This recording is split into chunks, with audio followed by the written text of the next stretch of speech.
For this story, why don't we wear our princess and prince crowns? I'll wear the blue one. And I'll wear the pink. This week, we're reading The Princess and the Presents by Carol Hart and Sarah Warburton. To buy the book and read along, click the link below.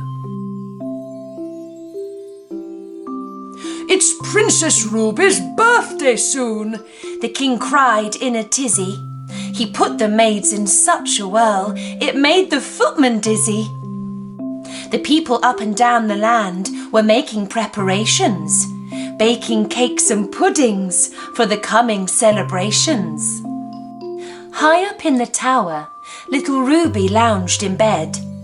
My special day must be the best, or else, the princess said.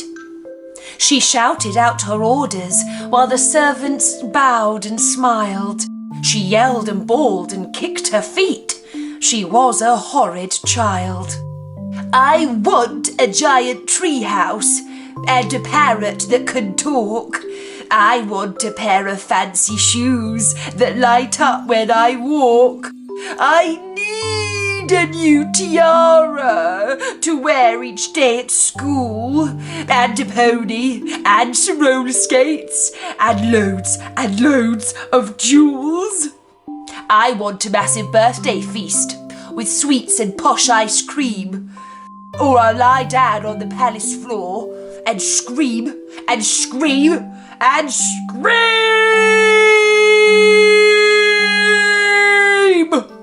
Of course, my darling, soothed the king, and down the stairs he dashed. He rushed out to the high street with a great big case of cash. Wowee! He chose the very nicest things that royal coin could get to make sure Ruby's special day would be the best one yet. The birds were singing in the trees. The day was warm and clear. The king woke up his daughter singing, Happy birthday, dear. I want my presents, Ruby yelled and shoved her dad aside. She ran down to the ballroom, and this is what she spied. She grabbed the biggest gift of all. She didn't even smile. She ripped the pretty paper off and tossed it in a pile. But where's my giant treehouse? Bawled the greedy little tyke. You promised me a mobile phone, 3 puppies and a bike.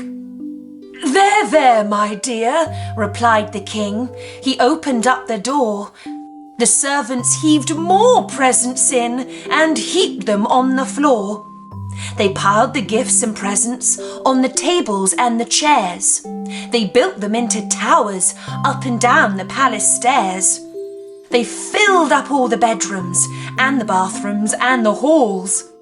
There were presents in the kitchen and stacked up against the walls. This is more like it, Ruby scowled. It's just what I deserve. I'll open all my presents, then my banquet can be served. But as she spoke, there came a crash. The ceiling bowed and groaned. Great cracks appeared in all the walls. What now? The princess moaned. I've bought too many heavy things, the worried king replied. The palace is collapsing. Ruby, quickly, run outside. But what about my brand new stuff? The selfish princess whined. Go and save it now, and don't leave anything behind. The brave king raced along the hall, dodging falling plaster. Then with a groan, the roof caved in. A terrible disaster. What have I done? Sobbed Ruby. The best thing I ever had is buried in a pile of bricks. Please help me save my dad. Those gifts are less important than the person I adore. I'd give up all these presents just to see my dad once more. The fire brigade sent out the word. His Highness is in trouble. Kind people came from far and wide to search beneath the rubble. After hours and hours of digging, they heard some quiet knocks and found His Royal Highness safe inside a cardboard box. My darling little Ruby, I'm so sorry, sighed the king. Your birthday's wrecked, your home is gone, I've ruined everything. My daddy, Ruby shouted. All I really want is you. I realise I've been selfish, and I know just what to do. We'll build the little tree house and line the floor with rugs. This piece of cake is still okay, and look, I found some mugs. Then she made the helpful people a delicious picnic tea and lived happily forever with her daddy in a tree. The end. I'm glad she learnt her lesson. Me too. Family always comes first. And it's nice to say please. And thank you. See you next time, everyone. Bye-bye.